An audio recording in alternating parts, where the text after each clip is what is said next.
cash and stock from sitting on Sempra's board since 2013, and how Sempra has done wildly well thanks to the Brown administration. Under Jerry Brown, since 2011, the company has almost tripled its market capitalization. Stock price is up 117%. It's done a lot better than the other two investor-owned utilities, and that is thanks to regulatory decisions that appear to have been taken on behalf of the commercial interests of Sempra, rather than on behalf of the ratepayers who are going to be footing billions of dollars in unneeded infrastructure that the state has green-lighted, and it is all fossil fuel infrastructure, and it is exactly what Mr. Geary just said. It's infrastructure we don't need, and it gives the lie to Governor Brown's commitment to moving as fast as possible away from fossil fuels. The card that's played in every instance, whether it's fossil fuel power plants we don't need, or a gas pipeline we don't need, or it's Aliso Canyon reopening, the card that's played every single time down the line is we need this for energy reliability. They've put forth numbers that are confused and contradictory according to independent experts. They have not justified any of this.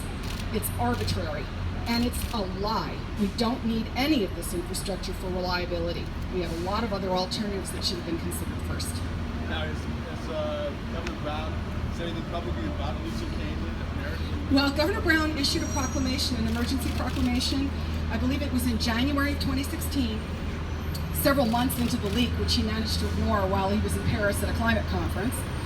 And at that time, the proclamation basically gave cover to regulators never to get to the bottom of who was responsible for the biggest methane blowout in U.S. history that has now generated more than 250 lawsuits and has more than 14,000 plaintiffs involved. That proclamation simply told the public, trust us. I'm assigning the various regulators to investigating what happened at Aliso Canyon. The PUC is in charge, and we're going to figure this out, and we'll let you know sometime about those results. We'll let you know about what happened. It gave no timeline, no specifics about really who would be responsible for releasing information, of what happened. It was covered. We petitioned, Consumer Watchdog and other groups petitioned together. I believe it was Porter Ranch and Mike Aguirre. We all petitioned the California Public Utilities Commission to open a public investigation of what exactly caused that leak. The PUC is the only body in the state of California that has the statutory authority to do that among regulators. They are supposed to rule on whether or not they're willing to open an investigation based on a petition that's made by the public. They refused to rule one way or the other. They simply ignored the petition. There's a cover-up going on here, and Governor Brown is part of it. Yes.